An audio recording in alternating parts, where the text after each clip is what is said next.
नमस्कार, आप देख रहे हैं देवभूमि दिन भर। मैं हूं आपके साथ कीर्ति बिंदल। समाजवादी पार्टी के नेता स्वामी प्रसाद मौर्य जब भी मुंह खोलते हैं कुछ ना कुछ उल्टा सीधा बयान दे देते हैं। बोलते यूं हैं जैसे कि ब्रह्मांड का सारा ज्ञान इन्हीं के पास हो, लेकिन जब बोलते हैं तो उल्टे अपनी ही भद पिटवा लेते हैं।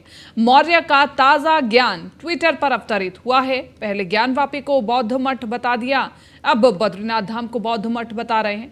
सवाल उठता है कि क्या अखिलेश यादव ने स्वामी प्रसाद मौर्य को सनातन विरोधी एजेंडा चलाने के लिए रखा हुआ है, और क्या मौर्य के उल्टे सीधे बयानों से अखिलेश को सियासी नुकसान नहीं हो रहा? देखिए रिपोर्ट। सपा के स्वामी ने फिर खड़ा किया बखेड़ा। ज्ञानवापी के बाद बद्रीनाथ धाम पर नया ज्ञान।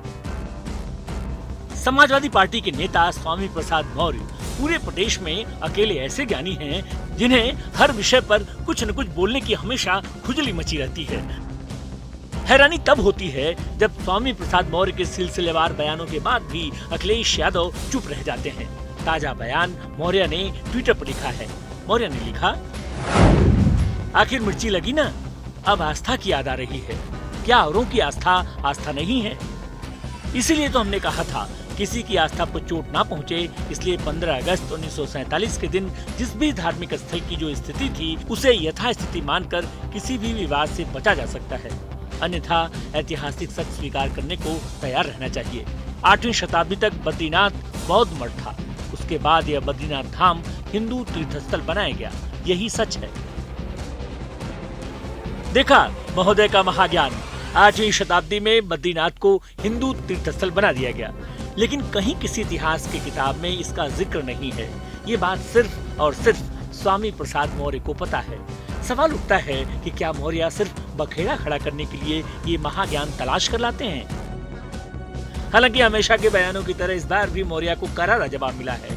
जवाब दिया है उत्तराखंड के सीएम पुष्कर सिंह धामी ने, जिन्होंने ट्वीट कर लिखा, करोड़ों श्रद्धालुओं की आस्था के केंद्र भू बैकुंठ श्री बद्रीनाथ धाम पर समाजवादी पार्टी के नेता द्वारा की गई टिप्पणी दुर्भाग्यपूर्ण है।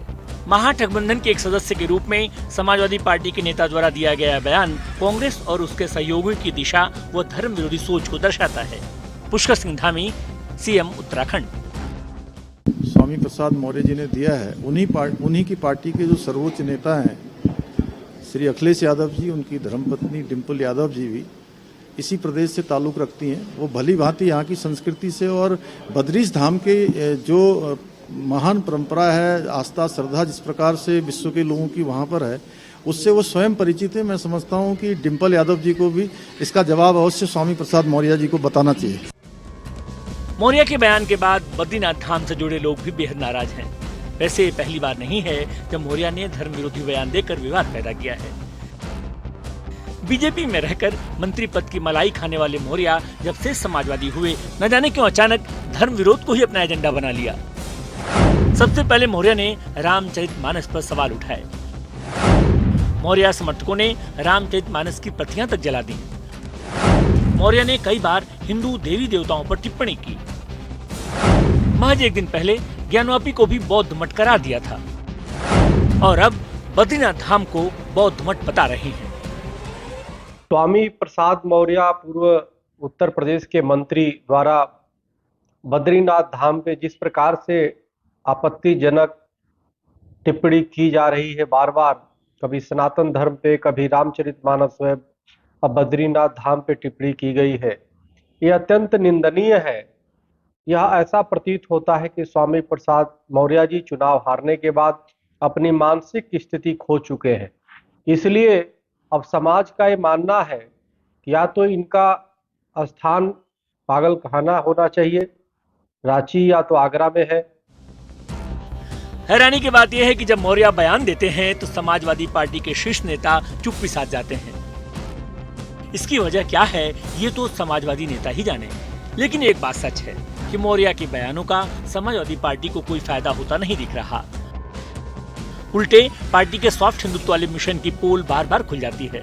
याद करिए, जब स्वामी प्रसाद मौर्य ने रामचरितमानस को लेकर विवादित टिप्पणी की थी, उसके बाद उन्हें राष्ट्रीय महासचिव बना दिया गया। यानी साफ है, मौर्य जो भी कहते हैं जो भी उल्टा सीधा बयान देते हैं उसमें पार्टी की मौन सहमति जरूर होती है। फिर सवाल उठता है कि धर्म विशेष पर टिप्पणी करके समाजवादी पार्टी मौर्य के जरिए कोई एजेंडा तो नहीं सेट कर रही, ये देखना भी दिलचस्प होगा। Bureau report, news 1 India.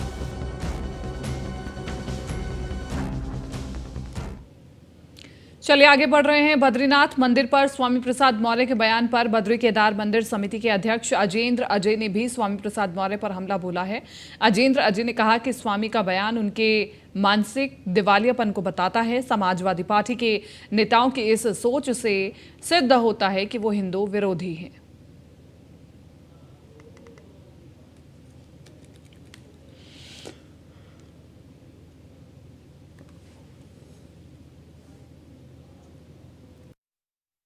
Sapa नेता की मानसिक दिवालियेपन का द्योतक है। आप जानते हैं कि आदिकाल से बद्रीनाथ जी बद्रिकाश्रम का हमारे शास्त्रों में, पुराणों में उसका उल्लेख मिलता है और उसकी मान्यता रही है। और जिस प्रकार से स्वामी प्रसाद मौर्य जी ने जो बयान दिया है वो स्पष्ट रूप से यह भी प्रदर्शित करता है कि इनकी जो नीति है वो हिंदू विरोधी रही है। और आप जानते ही हैं कि इनका जो चरित्र है वो हमेशा से हिंदुओं के जो मान बिंदु हैं, हिंदुओं की जो परंपराएं हैं, धार्मिक मान्यताएं हैं, संस्कृति है, उन पर कुठाराघात करने की, उन पर चोट पहुंचाने की सपा। कैबिनेट मंत्री सतपाल महाराज ने भी स्वामी प्रसाद मौर्य को इतिहास याद दिलाते हुए कहा कि बद्रीनाथ धाम तब से अस्तित्व में है जब बौद्ध धर्म था भी नहीं, तो ये कभी भी मठ हो ही नहीं सकता है। महाराज ने स्वामी प्रसाद मौर्य पर निशाना साधते हुए कहा कि वो सिर्फ पब्लिसिटी के लिए ऐसा कर रहे हैं।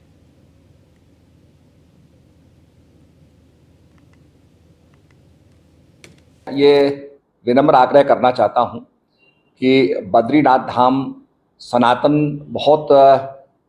संस्कृति का बहुत पुरातन मंदिर है, बहुत ही प्राचीन मंदिर है।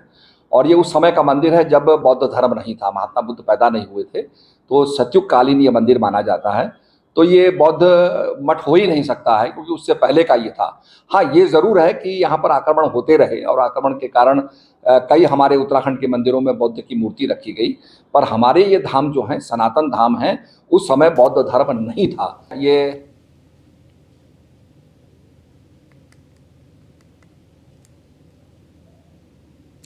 तीरथ सिंह रावत ने न्यूज़ 1 इंडिया से खास बातचीत की है। पौड़ी गढ़वाल से बीजेपी सांसद है तीरथ सिंह रावत। तीरथ सिंह रावत ने साधा स्वामी प्रसाद मौर्य पर निशाना। तीरथ सिंह रावत बोले, दिशाहीन हो गए हैं स्वामी प्रसाद मौर्य, भगवान स्वामी प्रसाद मौर्य को सद्बुद्धि दे। बद्रीनाथ धाम पर सवाल उठाना हिंदुओं का अपमान करना है। बातचीत करने के लिए उत्तराखंड के पूर्व मुख्यमंत्री और वर्तमान में बीजेपी सांसद तीरथ सिंह रावत जी हैं। सर, स्वामी प्रसाद मौर्य अक्सर विवादित बयान देते रहते हैं। एक बार फिर उन्होंने कहा कि जो बद्रीनाथ धाम है वो पहले बौद्ध धाम था और लगातार वो कहीं ना कहीं हिंदू मंदिरों पर प्रश्न चिन्ह खड़े कर रहे हैं। देखिए, स्वामी प्रसाद मौर्य जी भटक गए हैं, दिशाहीन हो गए हैं और कभी वो राम पे, कभी कि भगवान उनको सद्बुद्धि दे और वो सही सतमार्ग पर चलने का काम करें। और मुझे लगता है कि जल्दी ये ईश्वर उनको सद्बुद्धि देगा। तो ऐसा अनाप शनाप बयान देना और जो कि हमारे समाज के लिए है और ये उपासना केंद्र हैं, ये धार्मिक स्थल हैं, इन पे जो बरसों से ऋषि मुनियों के समय से ये जो स्थापित किए गए हैं और इन पे इस प्रकार कहना तो दुर्भाग्यपूर्ण।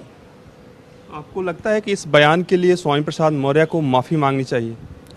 निश्चित है, माफ़ी क्या मांगनी, इसी बयान के न जाने कितने, मैंने कहा ना कि उन्होंने इस प्रकार के बयान दिए हैं। और मैं कह सकता हूँ कि अब उनका दिमाग जो है अब पूरी तरह इससे अलग हट करके जो कह रहे हैं तो ठीक नहीं है, दिशाहीन है। धन्यवाद सर, हमारे साथ बातचीत करने के लिए। वीडियो राज के साथ पीयूष तिवारी, नई दिल्ली। मुख्यमंत्री पुष्कर सिंह धामी ने शुक्रवार को प्रदेश भर के 10वीं और 12वीं के 100 टॉपर छात्र छात्राओं को लैपटॉप, मेडल और सर्टिफिकेट देकर सम्मानित किया। इस दौरान शिक्षा मंत्री धन सिंह रावत और शिक्षा महानिदेशक बंशीधर तिवारी भी मौजूद रहे। सीएम धामी ने सभी छात्र छात्राओं को शुभकामनाएं देते हुए उनके उज्जवल भविष्य को लेकर के कामना भी की।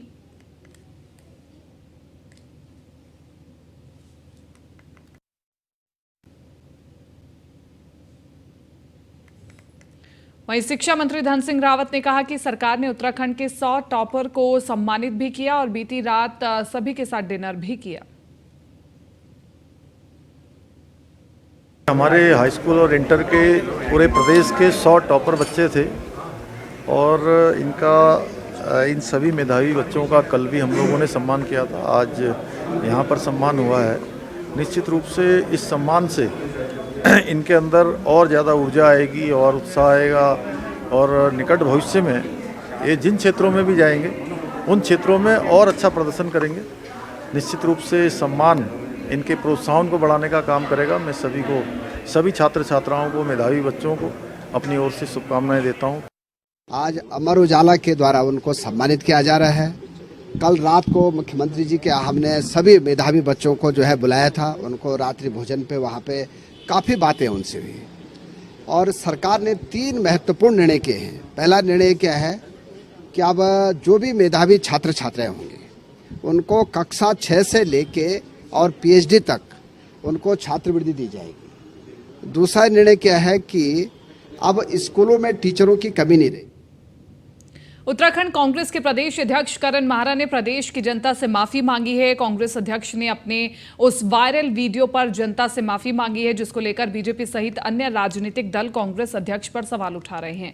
करण माहरा ने साफ कहा कि मेरी वजह से अंकिता की लड़ाई डाइवर्ट हुई है, ऐसे में मैं माफी मांगता हूं। उनके अनुसार मेरी वजह से बीजेपी के नेताओं को बाहर निकलने का मौका मिला है। वहीं करण माहरा ने साफ कहा कि मेरे बयान से जिनका मन भी दुखी है मैं उनसे माफी मांगता हूं। एक दिन का मौन उपवास करूंगा। मैं ये अपना एक दिन का उपवास रखना है क्योंकि मैं मानता हूं कि मेरे संबोधन में से सारी चीज़ें सही है। 5 सेकंड के एक वीडियो को जारी करके अंकिता बहन की इस लड़ाई को कमज़ोर किया गया और मेरी गलती की वजह से आज बीजेपी के वो लोग जो अंकिता को न्याय दिलाने के लिए एक शब्द नहीं बोले, वो बहन जो अंकिता को न्याय दिलाने के लिए घर से बाहर नहीं निकली, मुंह बंद करके बैठी थी, उसको भी आज बोलने का मौका मिला। इस दोष को मानते हुए, अपनी गलती को स्वीकार करते हुए मैं एक दिन का उपवास रखूंगा और जिन लोगों को मेरे शब्द से तकलीफ हुई है उसके लिए भी माफी मांगते हुए मैं इस उपवास को समर्पित। कांग्रेस के प्रदेश अध्यक्ष करण माहरा ने अपने वायरल वीडियो के लिए जनता से माफी मांग ली है, लेकिन बीजेपी लगातार कांग्रेस पर हमलावर होती हुई नजर आ रही है। इसी कड़ी में शुक्रवार को बीजेपी महानगर महिला मोर्चा ने करण माहरा का पुतला फूंका। बीजेपी महिला मोर्चा की प्रदेश अध्यक्ष आशा नौटियाल ने कहा कि कांग्रेस को उत्तराखंड से कोई लगाव नहीं है। कांग्रेस कभी नहीं चाहती थी कि उत्तराखंड एक अलग प्रदेश बने और जब कभी कांग्रेस के नेता किसी कार्यक्रम में जाते हैं और वहां भीड़ की कमी नजर आती है तो वो इस प्रकार के अनर्गल बयान देते हुए नजर आते हैं और ये कांग्रेस प्रदेश अध्यक्ष करण माहरा के साथ भी हुआ है।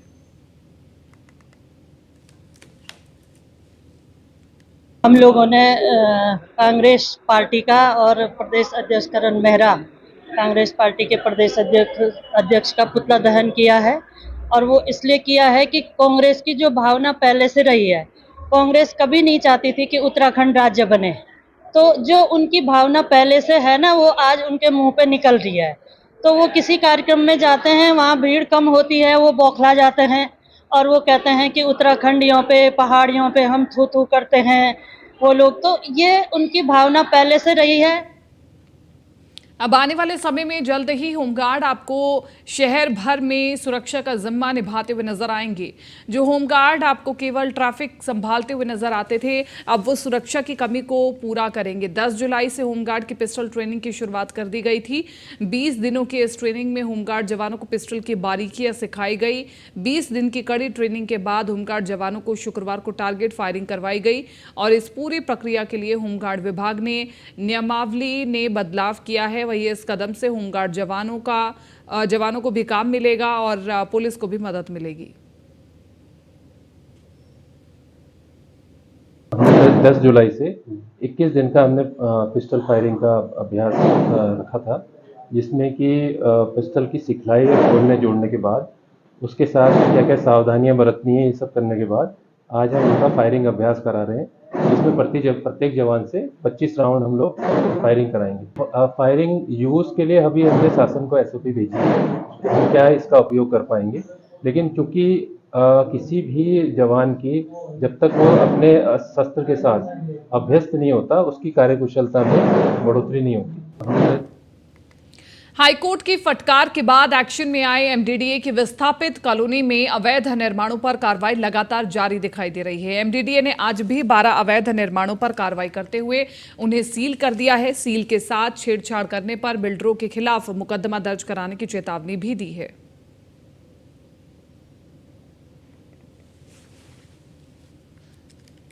आज जो जब ये हाईकोर्ट के आदेश की जो सीलिंग चल रही है, ये आज जो है 12 केसेस है, इनको सील किया जाना है। उसके बाद फिर अगले सप्ताह हम आगे की सील करेंगे। कुल 64% निर्माण में बताया। अच्छा, टोटल 26 निर्माण सील जाएंगे आज लगभग। आज जाएंगे, उसमें में 8 किए थे, आज 12 है। उससे पहले जो हैं वो मिला के हो जाएंगे। सर, जो ग्राउंड प्लस 1 बने वो भी सील हो रहे हैं या फिर वो सब मंजिला सील हो रहे हैं? नहीं, इसमें 55 में पहले वो हो चुका है, जिसमें ऑर्डर हो गए फाइनल हियरिंग के बाद, उन्हीं को सील किया जा रहा है। आज जो जब ये हाईकोर्ट के आदेश की जो सीलिंग चल रही है, ये आज जो है 12 केसेज है।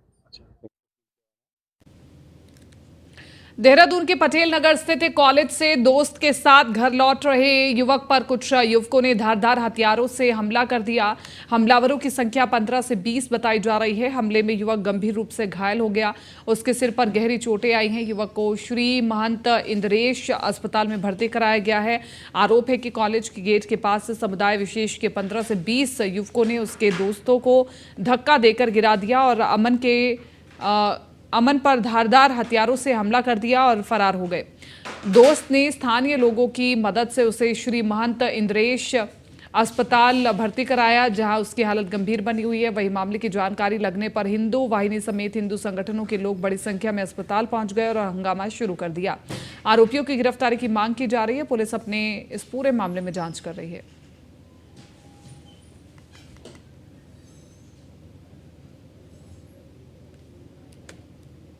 भंडारी नाम की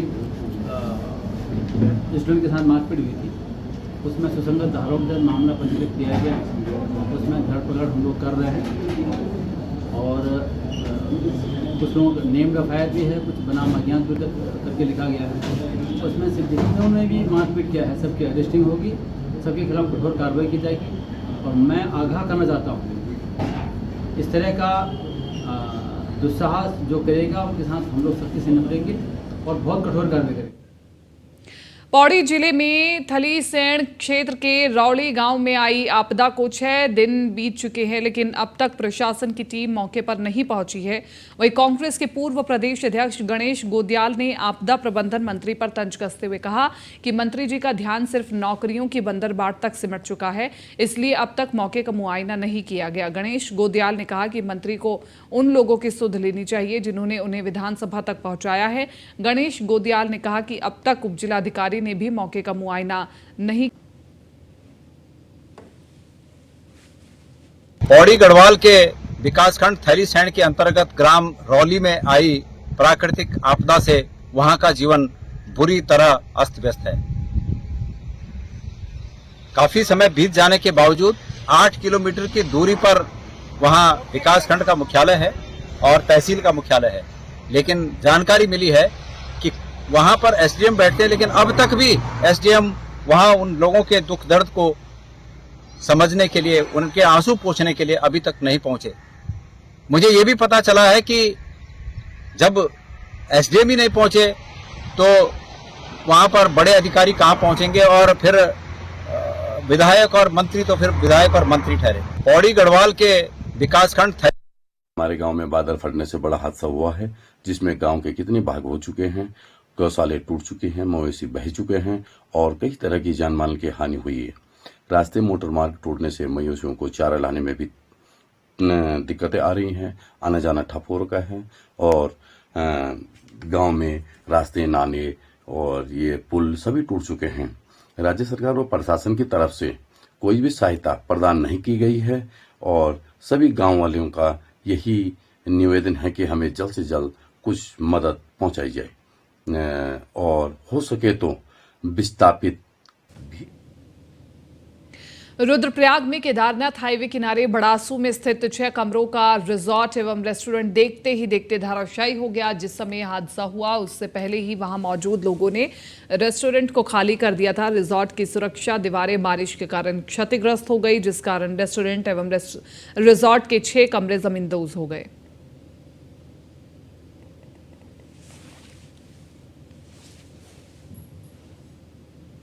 कैबिनेट मंत्री सौरभ बहुगुणा ने लक्सर के बाढ़ग्रस्त कृषि और ग्रामीण क्षेत्र का निरीक्षण किया। इस दौरान उन्होंने कहा कि हरिद्वार जनपद क्षेत्र में इस तरह की आपदा का आना बेहद दुखद है और प्रदेश के मुख्यमंत्री सहित कई कैबिनेट मंत्री भी प्रभावित क्षेत्र का स्थलीय दौरा कर चुके हैं और उनके द्वारा भी आज मौके पर निरीक्षण के जरिए नुकसान का जायजा लिया जा रहा है, जिसके बाद नुकसान के मुआवजे को लेकर के उचित आकलन करते हुए अग्रिम कार्रवाई की जाएगी।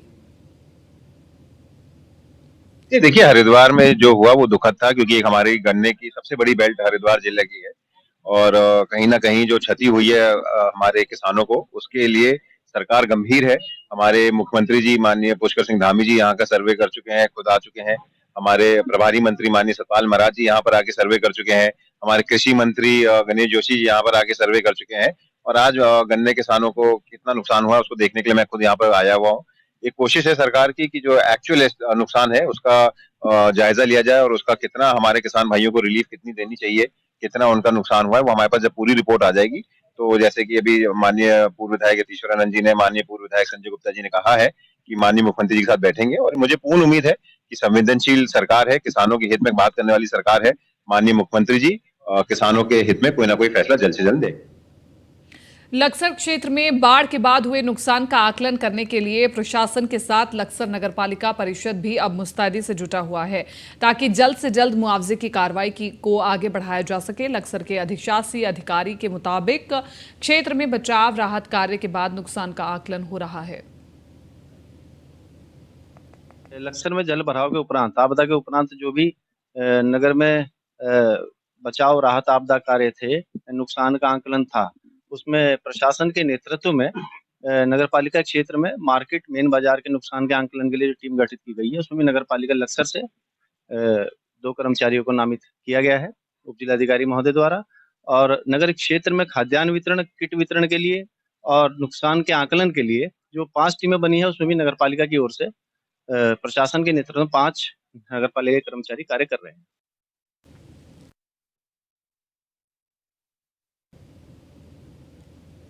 फिलहाल इस बुलेटिन में मेरे साथ इतना ही। दीजिए इजाजत। नमस्कार।